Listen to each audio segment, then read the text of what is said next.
चुटकी भर सिंदूर का लेपन करके मिठाई का अर्पण, लाल वस्त्र से कीजिए महावीर का पूजन।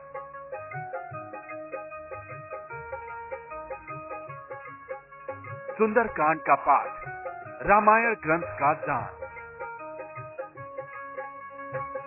पूजा के 9 विधान दिलाएंगे महावीर का वरदान। 9 उपाय जो आपको दिलवाएंगे महावीर का वरदान। जी हाँ, हर बार और यूं कहें कि हर मंगलवार आप हनुमान जी की आराधना करते हैं, अलग अलग तरीके से उन्हें प्रसन्न करते हैं, लेकिन आज हम आपको बताएंगे वो 9 तरीके जिससे आप अपनी हर मनोकामना को भी पूरा कर सकते हैं। यानी मनोकामना के लिए क्या तरीका है, हर अलग अलग मनोकामना का तरीका आज हम आपको बताएंगे। भगवान हनुमान को किस तरीके से आप प्रसन्न कर सकते हैं, और ये सब बताने के लिए हमारे साथ हैं सत्येंद्र जी। स्वागत है सत्येंद्र जी आपका। धन्यवाद। सत्येंद्र जी, आपसे हम जानना चाहेंगे कि हनुमान को प्रसन्न करना, वैसे तो कहते हैं कि कलयुग के सबसे बड़े देवता हनुमान माने जाते हैं, और प्रसन्न करना भगवान है, क्योंकि सभी भगवानों के लिए कहा जाता है सभी भोले होते हैं, जरा सी पूजा से प्रसन्न हो जाते हैं। 9 अलग तरीके आज आप बताने वाले हैं, क्या खास होगा इसमें? महावीर जो कि प्रत्यक्ष देवता माने जाते हैं और संतों की रक्षा करने वाले और अपने भक्तों का उद्धार करने वाले माने जाते हैं, तो उनको प्रसन्न करने के लिए कुछ सामग्रियों का दान देना अथवा उनको अर्पित करने से वो अतिशीघ्र प्रसन्न होते हैं। इसलिए आज हम सिर्फ उन तत्वों पर बात करेंगे जो प्रसन्न करते हैं। तो क्या सिर्फ उपाय मंगलवार के दिन ही करने हैं या फिर हम कभी भी कर सकते हैं? हालांकि इनको कभी भी किया जा सकता है, लेकिन मंगलवार इसके लिए अत्यंत श्रेष्ठ दिन माना गया है, महावीर का दिन है, तो उसी दिन का चयन करके कुछ विशेष सामग्रियां जो अर्पित की जाती हैं उसके लिए आप इसी बार का चयन करें। तो सबसे पहले हम बात सिंदूर की ही करेंगे। हनुमान को सिंदूर बहुत प्रिय है, और आप क्या बताएंगे सिंदूर दान से क्या मिलता है? हनुमानी सिंदूर का दान देना हनुमान जी के प्रिय प्रयोगों में से एक है। इसके संबंध में साधना पद्धति इस प्रकार से वर्णित है कि हनुमान जी के ऐसे विग्रह अथवा चित्र का ध्यान करना चाहिए जिसमें वे समुद्र के तट पर बैठे हुए हैं और उनके चारों तरफ और वानर सेना पूरी की पूरी खड़ी हुई है जहां वो सीता मैया की तलाश में जा रहे हैं। तो ऐसे चित्रमय स्वरूप का ध्यान करना चाहिए, और हनुमान जी का विग्रह, मूर्ति अथवा चित्र आदि को स्वच्छ जल से पहले साफ करके उन्हें फिर सिंदूर से तिलक आप अवश्य करें। हनुमान जी की प्रतिमा पर इत्र, सुगंधी इत्यादि लगाकर सुपारी उनके सामने स्थापित करके उस प्रतिमा को स्थापित कर देना चाहिए। पश्चात हनुमान जी की पंचोपचार पूजन आपको पूजा संपन्न करनी चाहिए। फिर अपने मूल मंत्र का जाप करना चाहिए। आपका संक्षिप्त मूल मंत्र है ओम हम आंजनेय नमः, ओम हम आंजनेय नमः। तो कहीं कहीं शास्त्रों में ओम हम आंजनेयाय नमः करके भी इस मंत्र का उल्लेख किया गया है। तो इस मंत्र को 2 घंटे तक आपको मानसिक रूप से जाप करना है। तो जाप के लिए पहले आप लाल रंग का आसन का चयन करें, उस पर बैठ जाएं और उत्तराभिमुख अपना मुख आपको रखना है और फिर मंत्र का मानसिक जाप करना है। इस मंत्र में किसी प्रकार की भी मालाओं की आवश्यकता नहीं होती, तो केवल मन ही मन आपको मंत्र का जाप करना है। और मंत्र जाप के बाद हनुमान जी की आरती इत्यादि उतारें और उनको प्रसाद निवेदित करना चाहिए। हनुमान बाहुक जो स्तोत्र है उस स्तोत्र का पाठ करना चाहिए। इससे समस्त शत्रुओं का नाश होता है, कोर्ट कचहरी के मामलों से छुटकारा मिलता है और हर तरह के शनि दोष, ग्रह दोष इत्यादि उनसे भी मुक्ति मिलती है और आपको लाभ ही लाभ प्राप्त होता है। और कहा जाता है कि हनुमान यानी मंगलवार का दिन हनुमान जी का दिन, और अगर कुछ दान की सामग्री होनी चाहिए तो लाल वस्त्र होना चाहिए, क्योंकि लाल रंग उनको बहुत प्रिय है। जी, जो हनुमान जी का रक्त वस्त्र है जिसमें लाल रंग, 2-3 तरह के लाल रंग आते हैं, एक गाढ़ा लाल, एक हल्का लाल और एक हनुमानी रंग का लाल। ये तीनों के तीनों वस्त्र हनुमान जी को अर्पित किए जाते हैं। इसकी विधि इस प्रकार है कि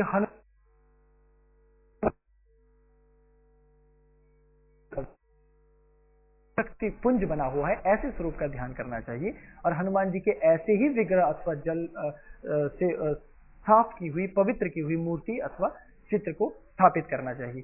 सिंदूर से तिलक अवश्य करना चाहिए और हनुमान जी की प्रतिमा पर कपूर का जल छिड़कना चाहिए। तो आप एक पात्र ले लीजिए, पात्र में जल रखिए रात्रि में और उसमें कपूर डालकर रख दीजिए, तो सुबह तक ये जल तैयार हो जाता है, इसे छिड़कना चाहिए। तो भगवान हनुमान जी का पंचोपचार पूजन करने के बाद आपको अपने मौलिक मंत्र की साधना शुरू करनी है। आपका मंत्र है ओम हम पवन पुत्राय नमः, ओम हम पवन पुत्राय नमः। अति संक्षिप्त और सरलतम मंत्र है। इस मंत्र का 1 घंटे तक आपको मानसिक जाप करना है। लाल रंग का आपका आसन होगा और पूर्व दिशा की ओर आपका मुख होना चाहिए।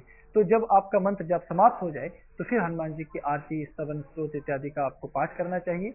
तो इस प्रक्रिया से बहुत लाभ मिलते हैं, लेकिन मंदिर में एक नारियल अर्पित करना और दक्षिणा अर्पित करना नहीं भूलना चाहिए। इससे आपको बुद्धिबल प्राप्त होता है, तेजस्विता प्राप्त होती है और आप जीवन में आनंद और नए नए विचारों से भरे हुए ही रहते हैं। बिल्कुल। और रामायण ग्रंथ जी कहते हैं इसका दान करने से भी बहुत कृपा होती है हनुमान जी की। बिल्कुल।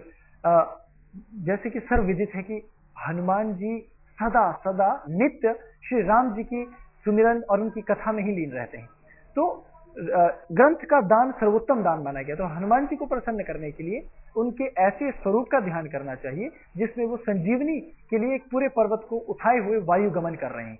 तो ऐसे स्वरूप का ध्यान करें और ऐसा ही चित्र अपने पास पूजन स्थान पर आपको स्थापित करना चाहिए, जिसको सिंदूर लगाएं, जल की छींटे इत्यादि देकर साफ कर लें।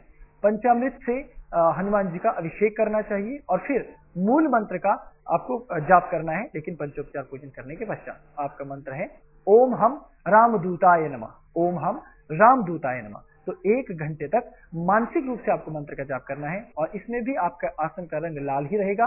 दक्षिण दिशा की ओर आपको अपना मुख रखना है और मंत्र जाप के पश्चात हनुमान जी की आरती इत्यादि उतारने के बाद प्रसाद निवेदित करना चाहिए। हनुमान जी के मंदिर में एक लाल रंग की ध्वजा अर्पित करें, तो इससे अचानक आई घोर से घोर विपदा भी नष्ट होती है और हनुमान जी का दिव्य अमोघ आशीर्वाद प्राप्त होता है। बिल्कुल। दान के रूप में फलों का दान भी काफी अहम माना गया है ऐसे में। बिल्कुल, क्योंकि हनुमान जी जब सीता मैया से मिलने गए थे तो उन्होंने कहा मुझे क्षुधा भूख लगी है, तो मैं मैया कुछ फल खाना चाहता हूँ। तो इसी प्रकार हनुमान जी के संबंध में ये कहा जाता है कि उन्हें प्रसन्न करने के लिए फलों का प्रसाद देना चाहिए, अर्पित करना चाहिए। तो विधि है कि हनुमान जी के युद्ध लड़ते हुए योद्धा स्वरूप का ध्यान करें और ऐसे ही विग्रह और चित्र को स्वच्छ जल से साफ करके सिंदूर से तिलक लगा करके स्थापित करना चाहिए। और प्रतिमा पर नारियल का पानी जिसमें आप थोड़ा सा कुमकुम मिलाकर मिश्रित करते हैं, उसके बाद उसको दुर्वा से छिड़क लेना चाहिए। तो हनुमान जी की फिर पंचोपचार पूजन करें और फिर अपने मूल मंत्र का मानसिक रूप से जाप करें। आपका मूल मंत्र है ओम हम अंजनी सुताय नमः, ओम हम अंजनी सुताय नमः। तो 2 घंटे तक आपको इस मंत्र का मानसिक जाप करना है, लेकिन आसन का रंग काला होगा और आपका मुख पश्चिम दिशा की ओर होना चाहिए। तो मन ही मन आपको इस मंत्र का जाप करना है। मंत्र जाप के पश्चात वही आरती, स्तवन, स्तोत्र इत्यादि का भक्ति पूर्वक आपको जाप करना चाहिए, पाठ करना चाहिए और प्रसाद निवेदित करें। और फिर हनुमान चालीसा का भी पाठ विशेष तौर पर आपको करना होगा। इससे अखंड धन लाभ की प्राप्ति होती है, नियमित रोजगार की प्राप्ति होती है। लेकिन जैसे कि शीर्ष में ही बताया जा रहा है कि फलों का दान करना है तो सबको बांटने हैं जी, ये आवश्यक है। मिष्ठान का दान कितना अहम होता है ऐसे में? जी, मिष्ठान क्योंकि पूजा की एक प्रमुख सामग्री है, तो हनुमान जी के ऐसे स्वरूप का आप ध्यान करें जिसमें वो अपने हृदय को विदीर्ण करके उसके मध्य में सीताराम जी का एक दिव्य चित्र दिखा रहे हैं। तो हनुमान जी के ऐसे दिव्य विग्रह को आप स्थापित करें, जल से अपने चित्र को प्राण प्रतिष्ठित करें, स्वच्छ करें और उसकी पूजा पाठ संपन्न करें। तो प्रतिमा पर रक्त वस्त्र और हनुमानी सिंदूर अवश्य आपको चढ़ाना चाहिए। फिर हनुमान जी का पंचोपचार पूजन करें, धूप, दीप, नैवेद्य, प्रसाद, जल इत्यादि आपको अर्पित करना है और फिर मूल मंत्र का जाप करना है। आपका मूल मंत्र है ओम हम हनुमते नमः, ओम हम हनुमते नमः। ये हनुमान जी का प्रमुख मंत्र भी माना जाता है। तो 1 घंटे तक मानसिक रूप से मन ही मन आप इस मंत्र का जाप करेंगे और आसन आपका नीले रंग का होगा और उत्तर दिशा की ओर आपको मुख रखना है इस साधना के दौरान। और मंत्र जाप के पश्चात आरती स्तवन पूर्ण करें और प्रसाद निवेदित करें। हनुमान जी के मंदिर में जाकर हलवा और पूरी का प्रसाद बांटना चाहिए। इससे परीक्षाओं में सफलता मिलती है, इंटरव्यू इत्यादि में आशीर्वाद प्राप्त होता है और जितनी भी तरह की प्रतियोगिताएं आपके जीवन में है सभी में आपको विजय अवश्य मिलती है। वैसे कहा जाता है कि शनि और हनुमान दोनों अच्छे दोस्त मित्र माने जाते हैं। बिल्कुल। कि अगर फर्ज कीजिए किसी दिन आप मंगलवार के दिन आराधना नहीं कर पाते हैं और आप शनिवार के दिन आराधना कर देते हैं जी। तो फल मिलता है उतना ही। हाँ बिल्कुल, क्योंकि सूर्य के पुत्र शनि है और सूर्य के शिष्य हनुमान है, इस कारण दोनों में भ्रातृत्व स्नेह और प्रेम है। तो यदि शनि का दोष है कुछ भी है तो महावीर की जय कहना चाहिए। और अगर मंगल दोष हो तो फिर शनिवार के दिन आराधना की जा सकती है। बिल्कुल बिल्कुल। और अगर आप जिस तरीके से बता रहे दान या फिर तमाम चीजें अगर हम मंगलवार के दिन नहीं कर सकते हैं तो शनिवार के दिन भी किया जा सकता है। हाँ बिल्कुल, लेकिन इसमें एक चीज का ख्याल रखना होता है कि अगर हम शनिवार का दिन का चयन कर रहे हैं तो आपको ये सारी साधनाएं सुबह ही करनी है, लेकिन यदि आप मंगलवार को करते हैं तो आप सुबह शाम दोनों समय में ही इसकी साधना को संपन्न कर सकते हैं। चलिए, सीताराम जी की प्रतिमाओं का दान ये क्या दर्शाता है और इससे क्या मिलता है हमको? सीताराम की जो युगल जोड़ी होती है उसकी दान का एक विधान है कि हनुमान जी का पहले तो ऐसे स्वरूप का स्थापन करना चाहिए जिसे राम दरबार कहा जाता है, पूरी झांकी जिसमें सीता मैया है, लक्ष्मण जी हैं और स्वयं हनुमान जी राम जी के श्री चरणों में बैठे हुए हैं। तो ऐसे चित्र को लाइए, ऐसे प्रतिमा को अपने घर लेकर आइए और उसका शोधन कीजिए, स्वच्छ जल उस पर छिड़किए, फिर साफ करने के पश्चात सिंदूर से तिलक कर दीजिए। हनुमान जी की प्रतिमा को गेंदे के फूलों के ऊपर स्थापित करना चाहिए, तो गेंदे की पंखुड़ियां नीचे बिछाकर उस पर ही आप स्थापन करें और हनुमान जी की फिर पंचोपचार पूजा संपन्न करने के पश्चात आप मूल मंत्र का जाप करें। आपका मंत्र है ओम हम हंसा फ्रेम हनुमते हुम, ओम हम हंसा फ्रेम हनुमते हुम। तो 2 घंटे तक इस लघु मंत्र का मन ही मन आपको जाप करना है। लाल रंग के आसन पर पूर्व दिशा की ओर मुख रखकर आपको मंत्र का जाप करना है। मंत्र जाप के पश्चात आरती इत्यादि संपन्न करें, प्रसाद निवेदित करें और हनुमान जी का एक स्त्रोत है संकट मोचन, उसका आपको पाठ करना चाहिए। तो इससे समस्त प्रकार की तंत्र बाधाओं से मुक्ति मिलती है, बुरे स्वप्नों और भय का नाश होता है, अकाल मृत्यु का जो दोष है आपके ऊपर वो भी नष्ट होता है और आपके जीवन में सुख आता है। इसलिए इस प्रकार की युगल मूर्तियों को दान में देना चाहिए। औषधीय पौधों का रोपण कहते हैं, वैसे तो पौधों का रोपण कहते हैं कि बहुत ही अच्छा होता है, बहुत से ग्रहों को ठीक करता है, लेकिन औषधीय पौधों का रोपण कैसे हनुमान जी की कृपा दिला सकता है? दरअसल जब वो लंका नगरी गए थे और वहां से सुखेन वैद्य को उठाकर लेकर आए तो उन्हें ये जड़ी बूटी के लिए जाना पड़ा। तो उस संदर्भ को लेकर ये कहा जाता है कि औषधि रोपण से हनुमान अतिशीघ्र प्रसन्न होते हैं। तो इसके पीछे एक बहुत बड़ा तर्क है और एक पहले विधि में आपको बता देता हूं कि हनुमान जी के ऐसे स्वरूप का ध्यान करना चाहिए जहां भूमि पर घायल लक्ष्मण पड़े हुए हैं मूर्छित और वहां वो हनुमान स्वयं वीर भाव में खड़े हैं। तो ऐसे स्वरूप का आप ध्यान करें, संभव हो तो ऐसी ही प्रतिमा और ऐसा ही चित्र आपको पूजन स्थान पर स्थापित करना चाहिए। तो सिंदूर से तिलक कीजिए, हनुमान जी की प्रतिमा को मिट्टी पर आपको स्थापित करना चाहिए अथवा एक पटड़ा बिछा लीजिए बाजूट, उस पर आप मिट्टी बिछाकर उस पर हनुमान जी को स्थापित करें।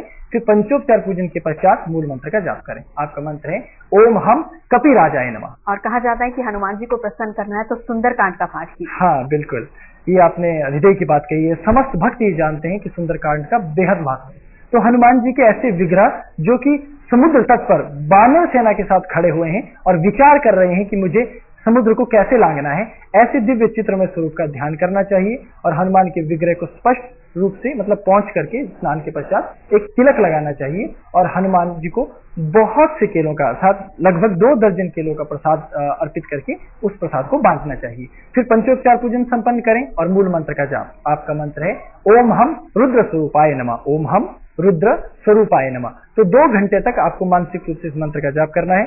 आसन का रंग भगवा होना चाहिए और आपका मुख उत्तर दिशा की ओर होना चाहिए। चलिए सत्येंद्र जी, आप यहाँ पर आए, तमाम जानकारी के लिए बहुत बहुत शुक्रिया। प्रणाम। फिलहाल हमारे इस खास पेशकश में इतना ही। देखते रहिए आज तक।